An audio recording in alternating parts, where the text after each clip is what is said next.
Some lighting is going to shut on my phone.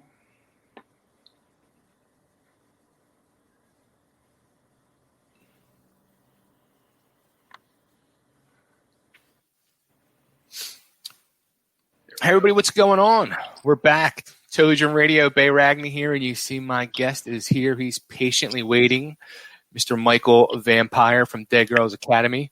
But before we get to Michael, real quick, I just got to tell everybody, this show and all of our shows is brought to you by Next Home Brandywine in Downingtown, Pennsylvania. Dan Peasy and his team of professional realtors, they're able to provide you with guidance, knowledge, and information for all buyers and sellers. Visit nexthomebrandywine.com for all the details or to contact an agent. They do service Philadelphia and the surrounding counties, but they do handle nationwide referrals as well. There's offices in 48 of the 50 states. So go to nexthomebrandywine.com for more information. Be sure to ask for the NH5 listing special or just give them a call directly at 484-364-4862. That's 484-364-4862. Tell them Totally Driven Radio sent you. Michael, the return. How the hell have you been, man? Good, man. How have you been?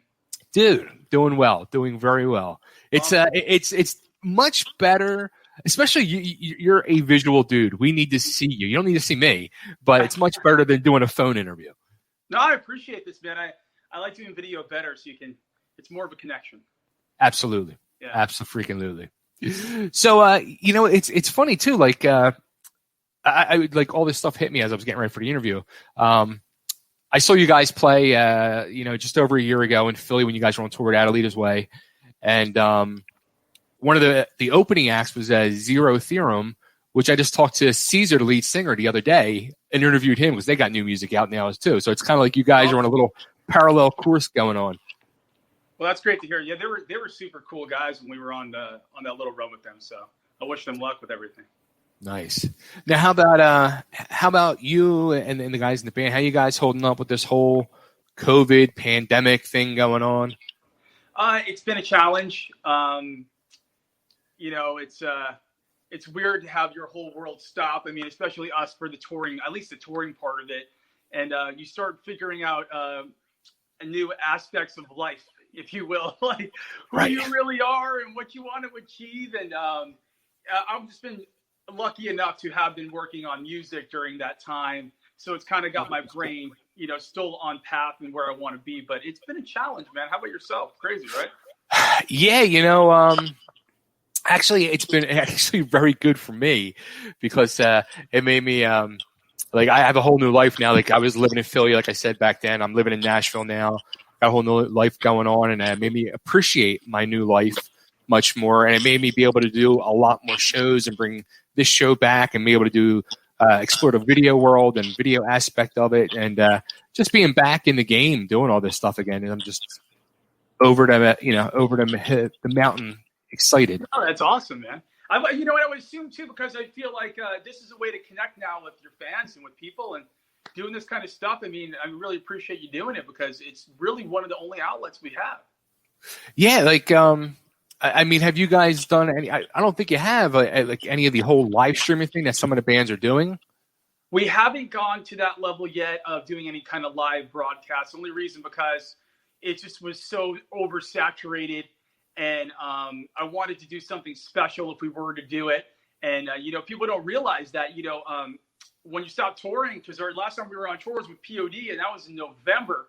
So wow. we haven't got together to actually do something, more songs lately. So, to practice the new ones yet. So we'd have to practice all of them and then get it together and make it right. So when we do that, I want it to be special. So we're waiting on it. Nice. Let me see. So Nick, there you go. So here's Nick. Hey, Nick. And Nick actually interacts with you a lot on social media. His daughter is a huge fan of you. He actually brought a whole big topic up to me that he really wanted to talk to you about. And I figure, I said, Nick, since he's out with his family, you guys can, as soon as you pop on, you can talk about this. So this is really something pretty impressive. And I think people need to really hear this about you, Michael. Okay, so my wife and daughter, they were just talking in the car one day, and they've been to a lot of concerts in the Phoenix area. They were at your guys' first concert. And I was just listening to them, and they were just talking about how at this concert, this guy was walking around just like smacking people's ass, and how at another concert there was a security guard that was fired because he was like aggressively hitting on the girls. And then they were telling me about this time they were at the merch table, and this guy was like bumping into them and clearly, trying to get a grab in, and like the guys had to stand up and like tell them back the hell off. And it just struck me like the way that they were talking about it, it was like every concert that they have been to, they had a story from. And Right. they were talking specifically about you guys because she's been to a lot of your guys' shows. And she was just like, they're very vocal. They're very like, if they see something going on, they will stop and tell someone and put someone in their place. And I wanted to just kind of run that by you and see, like, from your perspective, from the stage, what's it like as far as that? Well, I mean, anytime I see something like that, I definitely address it. And I was brought up by my mother, so it's like when I'm at a show, it's the ultimate respect thing, and it's very important to me that everyone keeps their distance to people that they don't know and keeps their hands off of them. So if I did see that from the stage to the crowd, I would definitely stop and say something. I have said stuff at the merch booth. I have removed people. Right. From shows that were getting a little aggressive, especially in the more of the Vampires Everywhere days where it was a lot more of a goth community and it's a whole sort of fetish thing going on there. So there's all sorts of limitations that need to be met in order to go to a show successfully nowadays. And especially because everything is so woke, and I'm very curious to see how this is all going to correlate when things start moving again, because I have this feeling that shows will never be the same again. That's a scary topic right there. Yeah. I don't think it's ever going to be the same as it was. I think that I think this whole movement that's going on is a great movement because people should be outing these terrible people, but at the same time, it's everything is just going to be completely different. It's the happy-go-lucky going to a show. I think those days are over. Personally, for me, I don't think that there, as far as COVID goes and the crowd goes, we all don't know how that's going to correlate quite yet. But let's just hope that goes at least somewhat back to normal. But I think like how men treat women and women treat men, that's never going to be the same again. Because everyone's afraid. Absolutely. Yeah. So Crazy times, man. Crazy times. It's when Nick brought this up to me, and like even with you things you were just saying about it, it's kind of just a crazy thing because it's almost like you have to like kind of almost be a babysitter. Like you gotta like watch out for fans and protect your fans and stuff like that. Right. It's important. I mean that should be a given. And it's crazy because I've always seen a lot of friends that I've grown up in the scene getting in a lot of trouble for the weirdest shit I've ever seen. Dude, it's like one day you'll hear, oh, he's been grooming a 16-year-old, and another day you're like, he's having conversations with this or that. I'm just like, what the fuck? the whole idea of being you want to live that rock star lifestyle? There's plenty of 18-year-old plus women that you can reach out to and correlate with to do that. So why are you having this awkward power trip to go to these younger women? And I've never understood that, man. It's kind of it doesn't correlate to anything that I believe in. So on the note that you said, I'm always weary of watching for fans, especially ones that I talk to online, younger fans that I'm always watching. And that's another reason why I have a woman merch manager. Because she also watches out, and a woman tour master, because she also watches out. I'm always making sure everyone's comfortable, at least at my merch booth and when we're playing. So, yeah, that's important. Nice. Cool. Yeah. Anything else, Nick? Are you going to hang out? Or I was just really shocked by the fact that they had. You know what? I'm at a capybara rescue right now with my daughter. She was like her lifelong dream to one and play with one. So we drove like 2 hours to get her to play with these largest rodents in the world. That's amazing. So I I'm just gonna watched head the whole inside. YouTube thing Thank on you that, very man. much for I'm down the YouTube answering hole. my Those questions. capybaras. Those are crazy, like big hamsters, right? I don't think he heard you. They're like big hamsters, right? All right, guys, I'm gonna cut in and out. So thank you, guys. All right, Nick. So, all right, I gotta ask, what are you drinking, my friend? Old fashioned. Well, I'm having a glass of wine to you. Cheers. Oh, well, appreciate that. Well, cheers, brother. It's just, these old fashions have become like my staple point now, man. I just there's something about bullet bourbon, and there's something relaxing about having this drink. And to be honest, I'm medicating a lot with this. Like, I don't know about you, but I've been having surreal dreams. When I wake up in the morning, my breathing is different. I feel the universe is fucked up. I feel like, do you feel off? You know what? Like, I feel the universe is off, but I feel like I'm on. I feel pretty freaking good. I just feel everything around me is just a complete thing of chaos. Right. Well, hey, that's great, man. And maybe your energy will rub off on me because I've been fucking off. I've been off. Well, I don't think you've been too off because you got new music coming out. You got the new single out, a new record label. Let's talk about that. What happened there?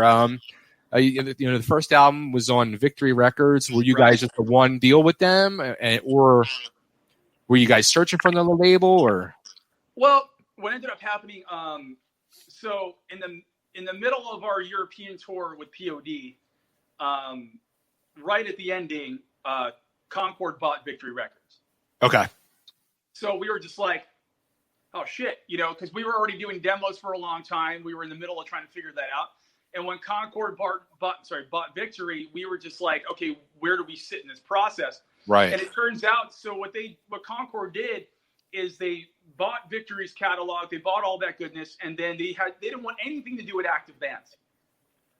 They didn't want anything to do with it. So they just literally dropped every Victory band they had. And they claimed they shopped it around, like, oh, we wanted to shop it here, we wanted to shop it there. But, we were, I was in constant contact with Tony on this, asking, Tony from Victory. And I was like, what's going on? And he was telling me, don't worry about it. And it'll all work its way out. And so what ended up happening for us is that, we started getting antsy. And we didn't really know what was going on. And the acquisition took a lot longer than we expected. So we ended up putting out This Is War DIY. Okay. We did it with In Grooves Universal just for the distro. And we were sitting on it. And then it's funny because I was like, okay, I appreciate doing this myself. A lot of people do it themselves nowadays. I'm sure you experience a lot of that convo. Sure. And it's not as easy as people think. It's it's fucking hard. And it's not that it's hard as like, oh, well, I can make like I have a vision board I look at every day, right? It's not hard to make a vision board and go, okay, well, I'm going to do this, that, this, and this, and that. It's monetarily hard. It's connection-wise hard. Connecting the dots is probably one of the hardest things I've experienced in music. And, you need an experienced crew. Sure. Unless you want to hire them on. And let me tell you, man, hiring on a publicist is like $3-4 grand a month. Hiring on the right team, you're talking at the end of the time that end of the rollout here, you're at least $30,000 to $40,000 into a rollout, and you're like, how the fuck am I going to recoup this? Right. So I talked to my manager, and we were like, let's find a record label that suits us. And before I had the chance to do that, I'm eating tacos and drinking margaritas, man. And I get a phone call, and this really fucking happened. I get a phone call, and I was like, oh shit, who's that? It's Chicago. And I answered it, and he's like, how you doing? I'm like, I'm good. I'm like, who's this? He's like, the world needs rock and roll right now. I'm like, who is this? He's like, Tony Brummel. I'm like, oh shit. And we talked for about 2 weeks, honestly, like almost every day. And we caught up, and I decided that it was the right move to, sign with Mission 2 because it's the same team that was pushing us to victory. It's the same group of people that know who I am, know what I'm trying to achieve. So right. They gave us a great fucking deal. And Tony, and I know Tony gets so much heat from his past, But for me, he's been an amazing person, a great kind of confidant to talk to. And he gave us a great deal and something that, I haven't seen in a while, somebody having faith. And, I don't know if who you talked to in the recently, but having faith in the music industry, holy shit, is that a thing still? It is for Tony. And that's the reason why I signed with them. That's the reason. Now, how about, say if Tony didn't come along, do you think you would have went that route and, put all that money out to do it, or would you have just kept waiting until you found another label possibly? Well, I initially started the process of putting the money into it. So when I put out War, I got my homeboy Scott Henson. He's been working with me since 2009. He's done a lot of great videos for me, and we recruited a couple people, a team for radio and yada yada, all that good stuff. And by the end of the time of me doing that, man, I was knee deep in it, man. Like, sure. I'm talking, I'm like Scrooge McDuck, bro. Like I'm like, holy shit, is there an ending to this? And I was on route doing that. And the idea is fucking wonderful because you're like, oh, well, I'll put it out on my label. I'll get distribution. That's what's in today. But then you watch the movie Artifact, from 30 Seconds to Mars, and he's going through this whole lawsuit. And at the end of the fucking whole thing, he goes, without the machine, there is no band. And it's like, yeah, because you need that. You need the people that believe in you behind you to push your band. You can't, there's so much you have to do yourself to do it. Yeah. And that's my personal opinion on it. So we were going to shop 100%, and we just didn't start because Tony came in, and I was like, well, I already trust this guy, and he believes in me, and I believe in him. So that's what happened. Wow. That's awesome. But you know what? He's absolutely right. The world does need rock and roll. And I want to see if you agree with this. I've said this 2 or 3 times in the last few weeks to my girlfriend. She's just a complete music fan like myself. We listen to everything, rock, metal, pop, hip hop, whatever. And then you have a song like the new Cardi B song that comes out a week or 2 ago, WAP, wet ass pussies or whatever, you have. And as soon as that came out, I said to myself, this is where hip hop and rap is like so dominating in the music industry now because they are dangerous. That's got the danger that rock and roll used to have. And like rock and roll is not allowed to be dangerous now. That is exactly right. And you know what? That's a beautiful way you said it too, man. It's rock and roll is supposed to be dangerous. And to be honest, man, I lost sight of that for at least 2 years. I've always been the same person, but even myself has allowed myself to introduce myself. I've lost myself in the past. So it took hip hop, it took this emo rap revolution. It took a lot of things for me to go, oh shit, man. Right. You are who you are, and and that's funny you brought this WAP shit up because it's a topic on my Facebook. Like all my kind of peers that are touring peers are just slamming into it, man. They're oh, this is bullshit. There's no substance. What the fuck am I watching? And I'm right here on the motorcycle right behind them going, this is the trashiest shit I've ever seen. But it's the most genius shit I've ever seen. Right. It's genius. It's fucking genius. Because you know what, man? Manson's not removing any ribs right now and sucking his own dick. They need something. So what is it they need? They need imagery. Yeah. And Cardi B, and I don't know why everyone's so fucking surprised, because Cardi B, her whole thing is imagery. Yeah. Absolutely. So what? She had Kylie Jenner in it. I mean, what'd you fucking expect? Everyone's like, oh man, that's fucked up. Why? Yeah, exactly. Sell records, do your thing. Like, if they asked me, yo, do you like this music? I would be like, absolutely fucking not. But let me have about 5 of these, and then ask me then. Then you're. Yeah. After that, I'm just like, yeah, and it's fucking great. So teach their own.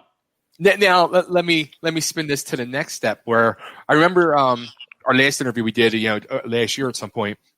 A big conversation we had was all about the world of social media, and your big focus at that point was Instagram, and it was, you're very vocal on Instagram and use it, and it was just like your big main platform. fast forward now to modern day, and the big thing is TikTok. And I'll even flip it in with that whole Cardi B thing, because as you scroll through TikTok, you hear that freaking song over and over and over and over and over. Are you a fan of TikTok? Are you on TikTok? I'm there, but I've had a hard time, man. It's like I want to compare TikTok to this. It's like, do you remember Dance Dance Revolution? Yeah. Dance. Okay, that became a fucking thing. For me, I never got on the machine. You know, I was still playing Mortal Kombat, so I didn't get on that level of being able to, you know. My girl does it a lot. She gets a lot of likes on her stuff, and she kills it. But I just can't seem to grasp the cheesiness of it, you know. But I'm not putting it down, because any platform at all that spreads music at this point, that's not Spotify, that's literally, you know, at your throat, I'm all for. And don't forget, you're not getting paid. And this is a big publishing label thing too, because it's not something that a lot of people like, especially when we were releasing our single with In Grooves. We were like, hey, so where the fuck is This Is War? Is it not on TikTok?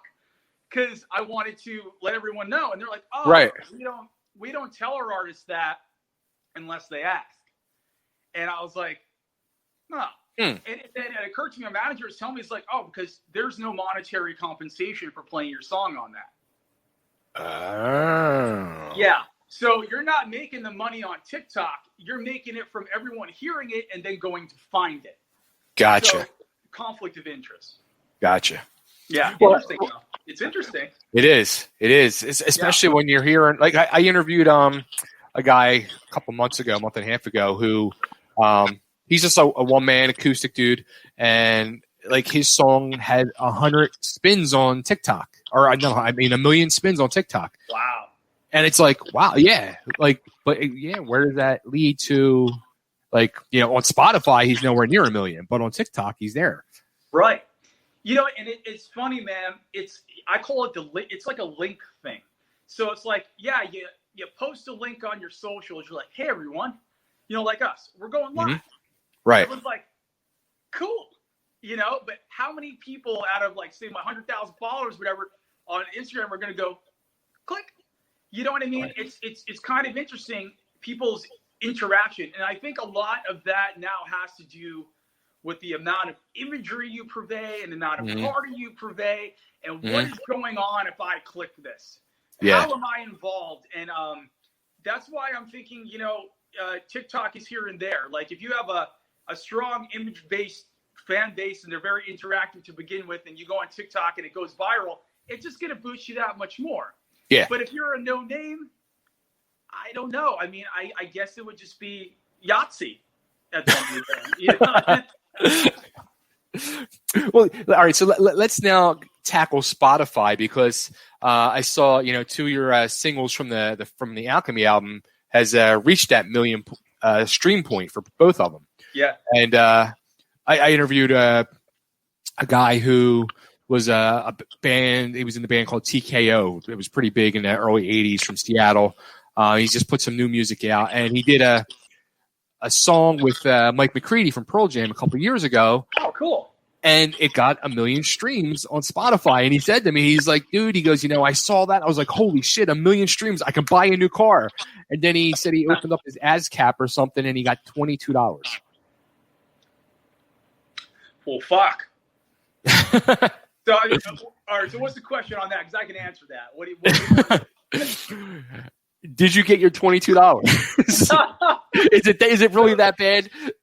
Well, look. So it's if you're on a record label and you have a split with your label, right? You'll know the amount of percentage that's coming in from both, you know, your mechanical royalties, which is, you know, your main base of funds that are coming in, and then everything else. You know what I'm saying? So I think more or less, I would say this. If you're a free agent and you have 1 million plays on Spotify, you will get $4,000, maybe around $33,900, something like that. That will be yours. That's if you didn't buy any of your shit. Like, you'll get around $4,000 for 1 million streams. Now, if you're on a record label and that's split and you get 13% of that, that's what that is. Now, Gotcha. that'll be, more of your mechanical royalties on things. So, I mean, there's so many different things that come into play. But ASCAP will be like, okay, well, how many times, or BMI, whatever you're with, how many times was I played on the radio? How many times was I played in a bar? How many times did somebody use my rights? So if you're getting $22 in ASCAP, that just means that you're really not connecting on that radio world and on that. Yeah. You go into a gym and all of a sudden you're watching a screen. It's like, some band, you're like, oh shit, they get something from that. But that, that's why a lot of the major record labels make a ton of money, because they sign a publishing deal and a regular record deal, because they know they'll front you a ton of publishing money, because they know they'll get you Nike. They know they'll get you Gatorade. Right. They know they're going to get you these things, and they're going to make their money back 10 times full and recoup, which amazing, Sure. If I was in a Nike commercial, I mean, fuck yeah. But that's how that works. So if you're like an indie label and you're not getting trailers, you're not getting a big radio play. I mean, like Linkin Park, I heard some astronomical number they make a month on ASCAP. Wow. Because it's fucking Linkin Park. Yeah. They're everywhere. Sure. You can't expect a new band to go onto ASCAP and be like, oh, well, I just made $22,000 this month. It's just not going to happen unless you're a SoundCloud rapper. You've been blowing up on SoundCloud for a while, and all of a sudden you go onto a streaming thing, and all of a sudden everyone wants to use your music for notoriety. Again, another industry thing. Just my point on it. Yeah. This is where I remember like talking to you last time too. I love talking with you, and there's a lot of, well, not a lot, but there's certain people I do these interviews with who I really enjoy talking with, because you will be open and honest, and you'll give, you also show you have the smarts to the business. It's not just, I'm a rock star and I get up there and I rock out and I have great tunes. You have the smarts behind it, and you share, and it's like, hey, just like you were saying about, the choice to go independent or go with a label, there's a whole music business behind it, and the business. No, yeah, man. They say you fail enough times, you get very intelligent. It's like, right. It's a war of attrition. That's something that Tony said that I love that he said. It's just it's a war of attrition. It's like a lot of bands go, oh, well, I'll post once a week, and that'll be that.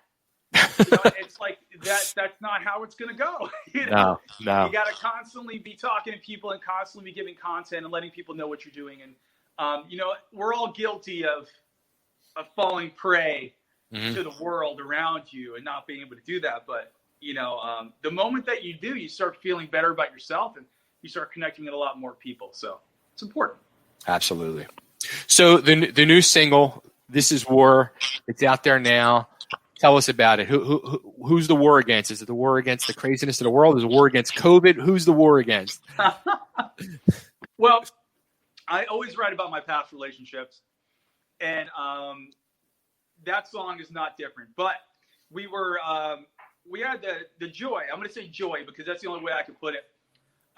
Re-recording songs 4,000 times. This Is War was mixed and mastered by Chris Crummett first, who did a lot of great bands like Dance Gavin Dance and stuff like that. He's a great producer. But we sent it to a couple of radio people, and the radio people were like, this sounds too like this. And I was like, all right, well, what should it sound like? They're like, more like this, sonically. And we're not even talking about structure. We're just talking about fucking sonically. Wow. And I'm like, all right. And then so a radio guy introduced me to a really cool guy named Malcolm Springer. And he did a lot of Fear Factory stuff in Matchbox 20 back in the day. Great guy. Southern guy from Nashville. And we actually drove to Nashville right before the pandemic fucking really hit. We were in the middle of it, but we weren't. And when Trump came on there and said, the crazy shit that happened. So we were there, and I remember talking to my band. I was like, yo, this correlates to way more than my fucking life. This correlates to this virus. This correlates to just surviving at this point. And that's when I hit Scott Henson up, and I was like, we got to do a video that's theoretically about this. Right. And it's like, oh, man, totally. And, the thing is with videographers and how that goes down is they have great ideas, but they're all super fucking expensive. You know what I mean? Like, it's easy for them to spend your money. Yeah. Josh great, man. He knows all these great actors, and he's like this, that, and this. And I'm like, well, I'm DIY right now, dude. So what I need you to do is make these two women COVID, and we're the life, and correlate that, man. And he did a great job doing that. So yeah, it's about one of my past relationships, and then as we were redoing the song, it took on another meaning. Nice. Yeah. Now, did you just record that song alone, or I know there's going to be an album coming out later this year? Is the whole album done, or are you still working on it? Or so we recorded 14 songs okay. before Victory got acquired. Okay. I had Chris Crummett mix 11 of those songs, and then another 5 got remixed by Malcolm Springer. Okay. And now another 2 are being mixed by Nick Sampson. And they're all actually going to be mastered by Andy Van Dett. And I love him because he mixed David Bowie, so that's just in my wheelhouse. There you go. Yeah. We got about 12 songs now. Cool.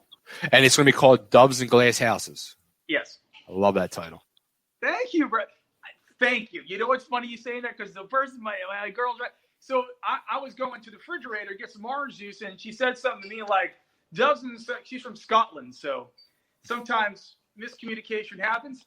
And she said a quote to me. She's like, Doves in some houses. I was like, oh, Doves in glass houses. That's exactly who I am. She's like, that's not what I said. I'm like, that's what you mean. You know what I mean? So that ended up sticking pretty good. And I think the world we live in right now is Doves in glass houses. Absolutely. I mean, there's no other way to. I mean, whether you're a musician or a lawyer or the guy who works at Trader Joe's. I mean, at the end of the day, man, we're all trying to figure out where the fuck, what's break through. Yep, absolutely. And, not to go into a weird tangent, but, I was taking a shower today and I'm codependent. So I was having my girl stand there while I was taking it. And I'm like, hey, do you feel weird? And she's like, yeah, it's the Earth's gravitational pull because the veil is being pulled up. And we're all starting to see what the world really is. And either I'm insane or I have some weird thing going on with me physically or the veil's coming up. So I'm going to go with the veil's coming up, man. Yeah, absolutely. That's the story, and he's sticking to it. Yes, exactly. So how about the album itself? I heard you actually did a Facebook Live the other day, and you said like the new album's a darker sounding album than the first one. Well, I'm happy we're on Facebook Live because I've had a lot of problems with it trying to get on and do it. So this is really cool. I'm going to talk later with you about how cool you just did this. Cool. But yeah, it's darker. I think it's not darker in a way that my other band was. It's darker in a way like not cheesy. So I'm still rock and roll. I wanted that organic rock and roll element. Then I added a lot of synth. And then it's just everything I do kind of comes off dark. I don't really have to try very hard now. Even if we record in standard tuning, for some fucking reason, I can't be Bon Jovi. It's always just, like more of a weird vibration and a lower vibration. So it's not that I try, but it just comes out like that. It's Living on a Prayer, a little darker. Well, dude, it's like if me and you try to sing Living on a Prayer, it's just like, it's just not fucking Bon Jovi, man. It's just very, he has that, I don't know. He can wear blue jeans and a pink shirt, and it's just still rock and roll for Bon Jovi. But for me, I just can't fucking do it. Everything just ends up being like, I don't know, about poison and whatever. It's fucking weird. So how about the band lineup? Is it a band lineup set in stone? That was something we talked about again last time too, was you kind of had like a rotating cast due to tours and stuff like that? Right. That's still the same, except I got some true believers with me. I got Craig. I call him Little Thor. He looks like a version of Thor, just more compact. And a beautiful guy. And I want to say the best guitar player that I've ever met. Nice. Yeah, and I'm not just saying that. I've had some good ones, and I've seen some good ones. But if you go research this guy, you see him at 13 playing Van Halen at 13. Oh, shit. And playing concertos on piano just because. And he has the thing, man. He's like nonchalant. He's like, all right, man, so I'll just play this concerto. And then he'll have a drink. He's like, hey, cool. Yeah, it's like, fuck, man. You know, it's like I'm sitting here trying to learn how to sing vocals, but you're just doing fucking Beethoven at 13. Absolutely great, brilliant guitar player. He did everything basically on the record except for, I think, 4 songs. Okay. And then I have my drummer, Zach, who's from Vegas. And by the way, I'm moving to Vegas soon because I got to get out of fucking Cali. Yeah, what are you still doing in Cali? What are you still doing in Cali? What are you still doing in Cali? Come on. It's there's just it's a feeling. You know, I was trying to explain it to the girl. It's like, we're gonna move to Vegas because we need more room and we need a fucking change. But there's so much pizzazz here. It makes you want, and try harder. So we'll see how suburbia does for me. But I mean, Cali has that vibe. I've been here for 15 years, so wow, it's helped me. Yeah, very nice. So the album, there's no set date on there yet, release date? No, not yet.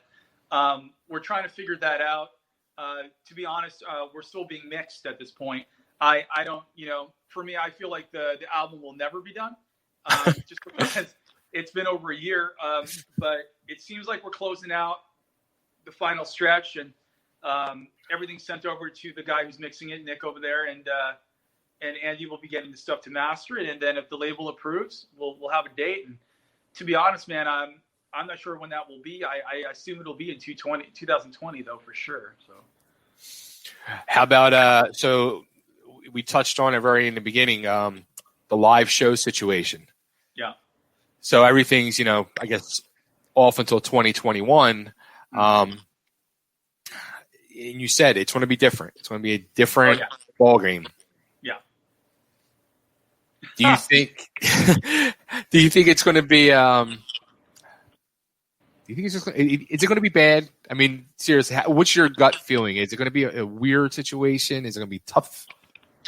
I think this is going to, unfortunately, come down to politics. Okay. Right now, the reason we're feeling, well, let's be clear. We know the disease isn't a hoax. Right. We know it's killed a lot of people. We know it's real. We also still know there's a 98% chance of recovery. Right. But there's the politics behind it now. So sure. So they're at each other's throats right now. So if Trump gets elected, I think this virus will have more of a life than it would have had if Biden gets elected. Gotcha. Just my personal thing here. The vaccine, okay, they're going to give everyone the vaccine that needs it first.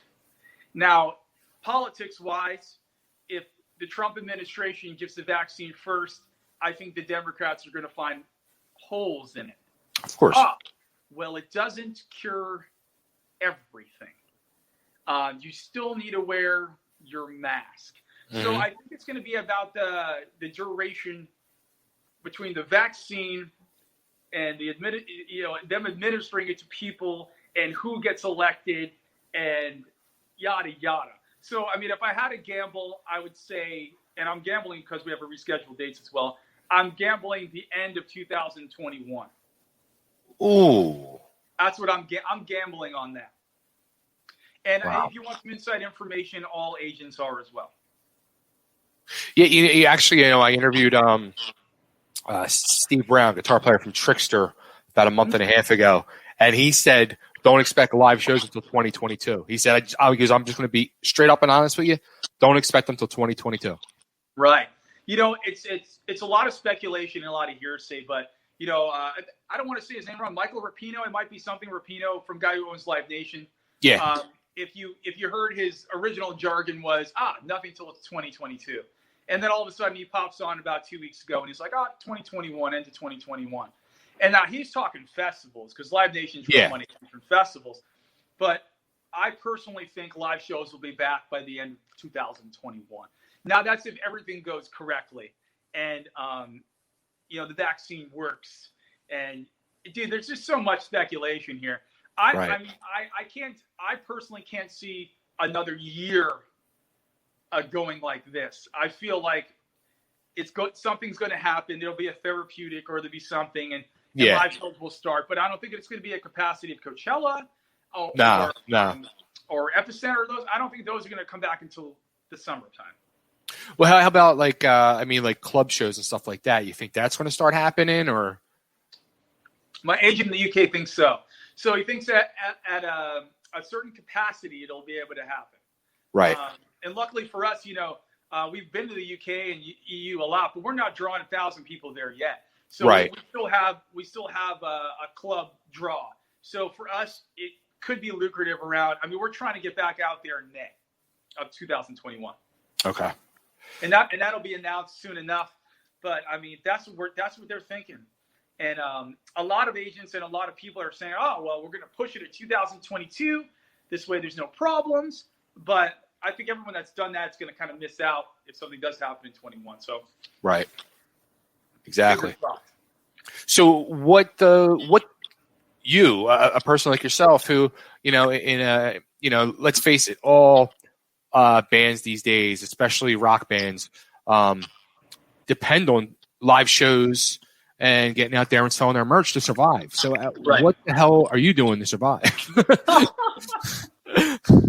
Well, luckily for me, I got into other aspects of life, and that's been supporting me for a long time. And unfortunately, a lot has to do with the NASDAQ and the stock market. Gotcha. And that's where I've been for a long time. That's been the lifeblood of keeping me alive. I've had a lot of ups and downs in the music industry, and I've lost a shit ton of money doing a lot of crazy things. So that's been the only stable part. Right. So I'm luckily for me, I don't have to go be a barista at Starbucks. And if you know anything about my coffee shit, that's probably not a good idea anyway. But yeah, I'm able to survive, and I'm able to have some sort of lifestyle doing what I love to do. So I don't want to say blessed man, but blessed be for that good shit. But I've seen a lot of people struggling. I see a lot of people jumping on Twitch. I see a lot of people trying to do lessons and this and that. But if it wasn't working before, it's not going to work now. Yeah. And you see other people like, Ronnie Ragni, for instance, killing it on Twitch. Well, of course he's killing it on Twitch. He has a fucking ginormous fucking fan base. Sure. And he has great interaction. He's always had it. But if you have someone like me that goes, hey, everyone, I'm on Twitch, you're going to be like, cool. Do you play video games? I'm like, no. So what the fuck am I going to do on there? Let's be clear. I'm like, hey, everyone, it's me. So I'm having drinks and I'm listening to some vinyl. Give me money. How about you guys give me money? And I'm just like, I'd rather give something to OnlyFans, that hot girl I saw on Twitter. So I'm a little weird on it. It's not like I won't do Twitch or any of that shit. I'm a person for a right moment. I don't beg fans. I don't do that kind of shit. I like everything to be as organic as humanly possible. Well, how about, again, going back to, a lot of bands have been doing the whole live stream with the tip jar open. Yeah, no, that's fantastic. I think, and this is interesting. So it's like, okay, if you're going to have 2,000 or 3,000 people tune in to your live stream. Now, let's be clear. How many bands actually draw 300-400 people in every city? How many bands actually fucking do that? I would say 1%.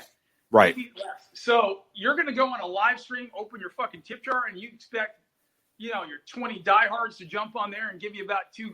I mean, I'm not sure how I feel about that. I feel like I shouldn't be doing that to my fans. I don't know if I'm at the level stream-wise for me to go on there and go, okay, how's everyone doing? You want to see me play live? What's up, 50 dedicateds? How you doing? Right. It's going to be $25 for you to be here. I don't know. Right. I don't know. I think someone like an Ozzy Osbourne, a Post Malone, a little Uzi Vert, even a Falling in Reverse, Emotional White, yeah, I feel like they can pull that off. But I feel like for someone like me, it just needs to be strategic. And I want to make sure that everyone sees it. And I want to respect my fans. It's important to me. I don't want to do something at a low key level that doesn't correlate with them. I want the high levels. I want the high vibrations. So the right time, the right call for that. Yeah. I have noticed too, like, once the whole, the pandemic started, a lot of the bands that were starting to do that, they did it, Facebook, and they had the tip jar out there. And I've noticed over the last month or two, a lot of those same bands that are still doing it now, they're not doing it that way. Now it's you got to pay in advance to do it, to watch. Yeah. Right. Well, you mean, when you're, and I don't blame them for doing it. I don't either. It's not for me. But if you're starving and you need that extra $150, for the live stream, and you're splitting it 4 ways, and you need that you need that TGI Fridays dinner. Right. Fuck yeah. You need to pay rent. Honestly, whatever you need to do to be happy, do it. But I just don't believe in it, man. It's fucking me up. And it's not like, all right, if I'm going to go to, like, no one's really cool. I'm friends with Dryden and the Alien Ant Farm guys. Great fucking people. Okay. And they did something at the Whiskey. Okay. And then I don't know what they did as far as money for fans, but that's a show. Yeah. That's a fucking show. Okay, you went to the Whiskey. You want to see Alien Ant Farm with the Whiskey. Here you go. Yeah. This is the admission for a ticket. It's like $5-10, whatever. Mm-hmm. And you can watch us play. I get that. Sure. Absolutely. And I get what Suicide Silence did, doing a world tour of every, fucking cool. But as far as me going on every week with a tip jar going, hey, man, give me your money to see me play, I just can't do that. That's my point. Yeah, I think like once in a while it was cool, but there were some bands, and I'm not going to mention names, but they're out there every freaking week doing it. It's like you're kind of beating a dead horse now. Well, it's like being addicted to anything. We're all, and I'm going to say it, man. I'm addicted to the stage. I'm addicted to people commenting. Right. I'm addicted to look at me. I look like a fucking carnival character, but I want people. I'm like, pay attention to me, right?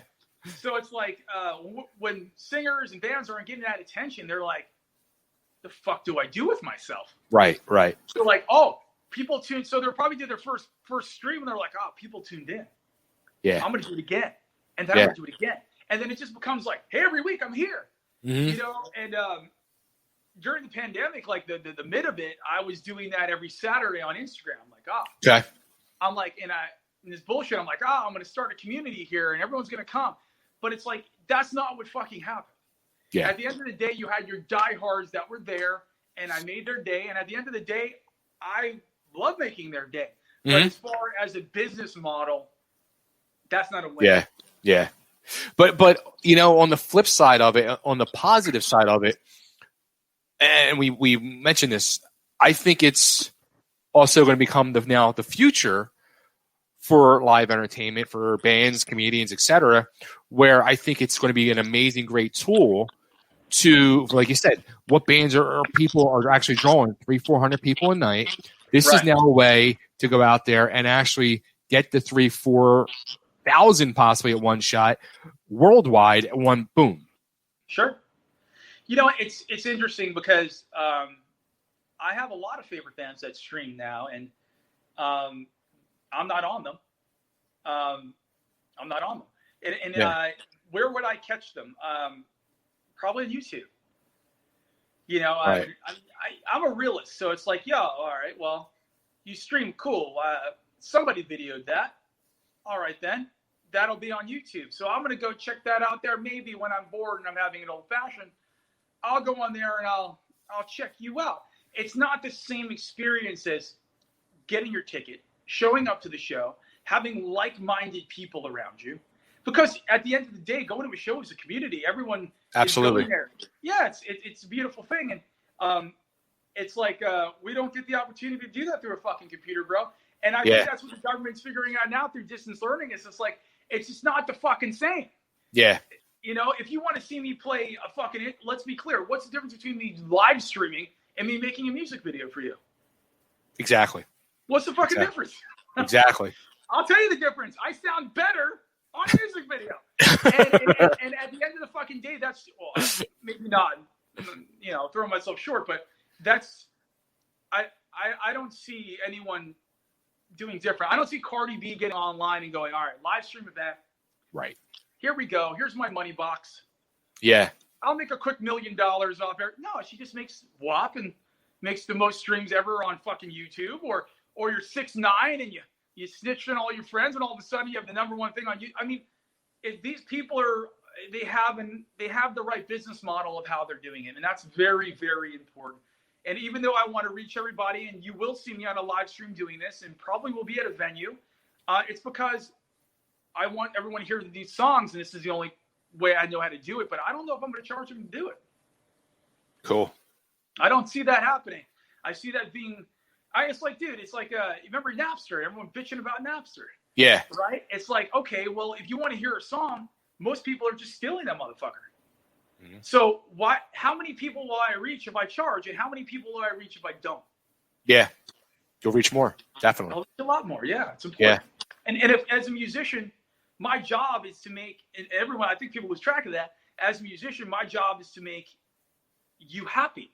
I'm here to entertain you. I'm here to be some sort of voice in the darkness of this turmoil. And then here I am going, well, in order to see me, live stream, you're going to have to pay me a lot of fucking money. It's like, dude, no, right now is the time for all of us musicians to come together and go, here's some hope. Yeah. Yeah. That's my true. point. It's true. Wow. So another thing, you guys, which I saw, you have a whole new line of merchandise. You got the mask going. You got fuck COVID shirts. Yeah, man. It's so when we signed with Mission 2, they run our merchandise, and a lot of bands. And this is an interesting topic. A lot of bands are like, "Oh man, don't do a 360 deal. Don't give merchandise. Don't do that. It's your livelihood. It's no, because Mission 2 has been, the Victory, the model they had before and the model they have now is amazing, because I get to coordinate with their graphic artist, and me and him make 1 million designs. Like, we're completely on making 1 million designs, and if the 1 million designs sell, we're all benefiting. So it's important, because when you're on a DIY level, you're at the mercy of, let's say you go with a Merch Now, or you go one of these companies, you're still at the fucking mercy of these people. Yeah. A lot of people don't understand that. It's like, you're not DIY being with a Merch Now and an indie merch and all that shit. You're still at the mercy of the man. And that's reality. So it's like, people are like, oh, you gave up your merch. I didn't give up my merch. I actually decided to sign with another merch company that decided to actually work for me. And I'll tell you what, man, it's been genius. And I'll come up with some fucked up shit, like the thing we posted today, the picture you posted to me today. I made a shirt out of that. Oh, because, cool. I sent it to Brandon over there at Mission 2. I'm like, what do you think about a Dr. Dre version of this? He's like, absolutely. And instead of him worrying about being paid from this or that, he's part of the label. He's part of the belief, the faith. Right. So he creates it knowing that it will benefit everybody. And that's been fantastic. It's been fantastic. That's awesome. Yeah, it's been really cool. So yeah, we have a merch line that's out now with our Death logo. And then I have about 15 items right now sitting in backstock that'll be released upon our release of our record. So cool. Yeah. Now, do you guys have another single planned for the near future, or you're not even sure of that yet? Not sure of that yet. It's awkward because I'm a ballad guy. I'm weird when it comes to that. It's like, even if it's hard, I end up doing a halftime chorus because it's like Bon Jovi. It's like I can't get into the 80s vibe, bro. But I know Tony. Everyone's like, hey man, let's do some balls to the wall shit here to put on this, and I'm like, oh, I got some ideas. So I ended up recording stuff with Craig, who I mentioned, Little Thor. And that's what's being mixed now, 2 other songs. And nice. I think those are actually my favorite songs. So cool. I don't know what's going to happen. And radio has their own thing. And the fans have their own thing. And then if I want to trend what's happening now, I have that. So I'm not sure where the fuck we're gonna land for the next single, but I will assure you it will be good. At least it's been a year, so it has to be at least good. So I can assure you that. And it won't be a cover of WAP from Cardi B. You know what? It won't be that. It won't be that. You know what? It would be an easy cover to do. What is the song? 2 minutes? Hey, could be 2 minutes too long. Hey, man, if we're not repeating choruses and we're just doing one chorus and all of a sudden there's a lot of imagery, I mean, it makes life easier for rock musicians. That's for sure. What's interesting is I actually sent it to my manager last night. I was like, oh, man, look, Trippie Redd. You know Trippie Redd? Ever heard of him? No. All right. He's a hip-hop artist. He's really eclectic. He has red hair. He has a lot of – he's cool, man, imagery-wise. And he's like, oh, I'm making a rock record. Okay. MGK, pop-punk record. My homeboy Travis Mills that I've known forever in the scene, pop-punk record. Mm-hmm. All these people, regardless of genre or color or whatever, are mixing genre, and it's fan-fucking-tastic. And you know what? A lot of people are going, oh, man, it's not rock and roll. It's not what it used to be. But no, these public figures that have the platform right now are literally saving rock and roll. Yeah. They are. It's great for rock and roll. Yeah, it totally is. It's like the whole, Post Malone, a couple songs he did with Ozzy. I mean, amazing freaking songs. Like I honestly, and I'll be the first to admit, like I probably wouldn't give Post Malone the time of day, just because he rubbed me wrong. People with face tattoos rub me wrong. I don't know. They just rub me wrong. No, I mean, come on. When you're down here like that, it rubs. It's me. It's the old guy in me. It just rubs me a little wrong. Oh, good, man. So, like when I wouldn't give Post Malone the time of day. Although when I saw him do the tribute to Elvis, I was like, whoa, all right, there's something going on here.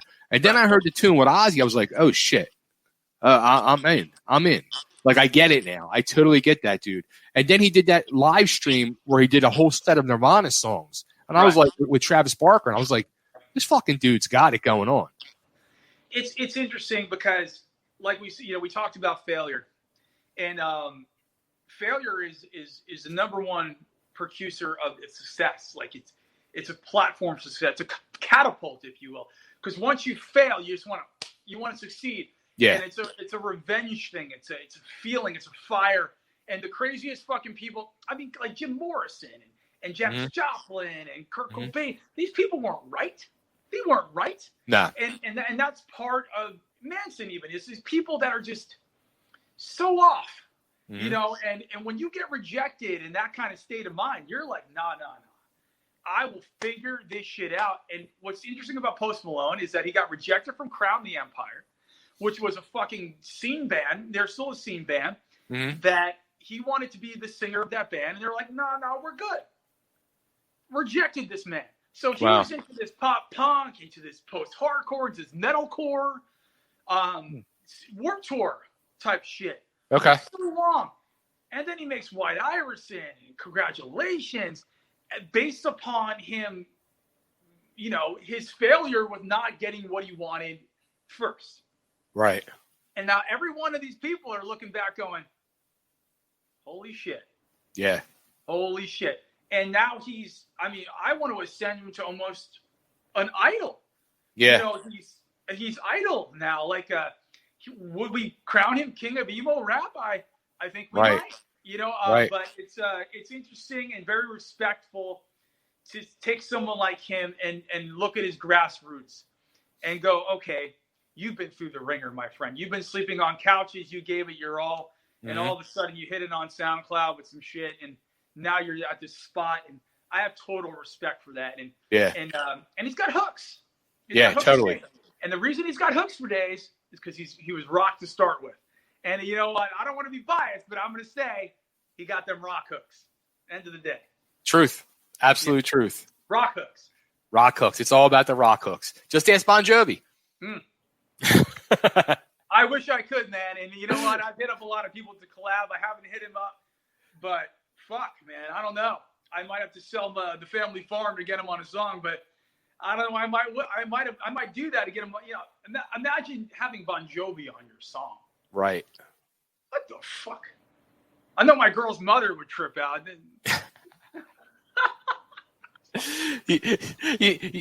Maybe a couple old fashions with John Bon Jovi. You never know what could happen. Oh, bro, let me tell you, I was coming from a show at the Whiskey, and I went to an after party at this place called Davy Wayne's over here in Hollywood. It's a staple. They have live bands, and they have an outside with snow cone drinks. It's pretty cool. I'm there with someone I know, and someone I know says to me, "Yo, do you want to go to a house party?" I was like, "Well, fuck yeah," because I'm already getting hammered. Let's take it next level. And so we're headed there, and I was like, "Who the fuck's house is this?" Because it's in suburbia, and it's all gated off. And I'm like, all right. And I get it. This person wouldn't tell me. So I get in there. She's like, "I just want to let you know before you freak out, we're in Kiefer Sutherland's house." I'm like, get the fuck out. and I was vampired out. If you think this is a little vampired, I was vampired, bro. And I was like, in the car, I wasn't drunk enough. And we walked in, and it's fucking Kiefer Sutherland, bro. Holy shit. And yes. And he's fucking hammered. Fucking hammered. And he's like, "Oh, you're so beautiful." And he comes in, and we're talking music. We're talking all this shit. And he's playing things for me. I'm singing. I don't know how I even ended up singing. I can't imagine what that sounded like.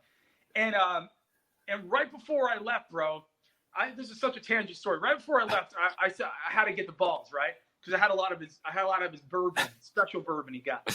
I'm like, let me be clear with you. How was filming The Lost Boys? Did you talk Lost Boys?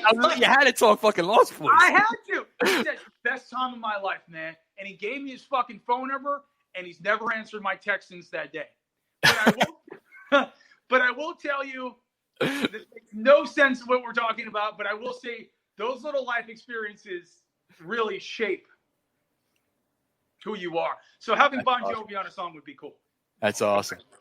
I actually saw Kiefer Sutherland back when I lived in Philly play a club just over a year ago. It was a cool thing. It was a really cool thing seeing him play. Yeah. You'll meet, being in Hollywood for 15 years, I've met a lot of celebrities, and I've hung out with a lot of celebrities, and I've been in a lot of house parties with a lot of celebrities. They didn't end up being there. And I will say he was the coolest one I've ever met. Wow. He didn't care who I was. He didn't even ask.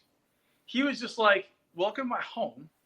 I'm here with I think he was his girlfriend, his house manager, whatever the fuck that means, and basically just getting hammered in his house playing vinyl." And that's awesome. Kiefer fucking, I mean, those are the people that make you have hope in life. It's like, okay, man, thank you. Thank you, because I worship you, and you're on my body. Did you show him? Huh? Did you show him? Oh, I didn't have it at the time. Bro, you could bet your ass I would have showed him. Like, especially if I was a little drunk. If I was sober, though, there's no fucking way. Oh, that's awesome. Yeah. That's freaking awesome. Full story. Dude, this has been fucking amazing, and definitely one of my favorite interviews I've done in a long time. Oh, it's always great, man. I appreciate it, man. Thanks for having me. Absolutely. And hey, once all this craziness is over, get down here to Nashville. Let's drink some old fashions. Oh, bro, you got me in Nashville. I love Nashville. Unfortunately, I went to a club there during the pandemic. I had to. I forgot the name of it. It was a 3-story club. Okay. Stage here, stage here, stage here. One of the honky tonks, it sounds like? Yes. And I met this reality star there, which I don't remember, but he's definitely on my phone. And he's like, "Hey, man, I'm not into country, so I don't know this guy by name, but he's like, so-and-so's having a party down the street." And it was like of the nature of like a Garth Brooks nature, like of that level. Yeah. I forgot his fucking name. And he's like, "Do you want to come with me?" I'm like, "Bro, you spit all over my face for the last four hours." I was like, I'm having a fucking panic attack. I'm going to go back and try to record a record tomorrow and get some sort of test or something. So you have a good time doing that. But I mean, I almost moved to Nashville. I was almost there. I chose Vegas instead because it's closer to LA, and I still have a familiarity with that. Nashville's another vibe. Yeah. That's another vibe, dude. It's like Florida and LA had a child. Yeah, for sure. Yeah. And I love the music there. I love all music. Like, you won't catch me listening to too much country, but if there was country playing in a bar, I'd be the first person at the stage, man. Yeah, absolutely. They're the most talented motherfuckers I've ever seen. Mm-hmm. I agree. Wow. I agree. Yeah. Cool. Well, dude, where should we tell everybody to go? Where should we tell them to get the new single? More information? Give all the digits, the plugs, and everything. I'll get it. Type Dead Girls Academy into your Google browser. We will pop up. And if you feel so obliged, go check out our music. And currently we have Alchemy, which is our past record streaming. And funny enough, we have 2 versions of This Is War streaming right now after we signed Submission 2. And we have a video on YouTube, This Is War. Go check that out. And obviously the rest of our other videos. And if you did stay tuned and watch this banter, I really appreciate you all. And obviously, thank you so much for having me. I mean, honestly, absolutely. I respect you a lot, and this means a lot. Back at you, my friend. Back at you. Cool. All right. Well, hang tight. And I'm going to say goodbye to everybody, and I'm going to say goodbye to you privately. All right. Sounds good.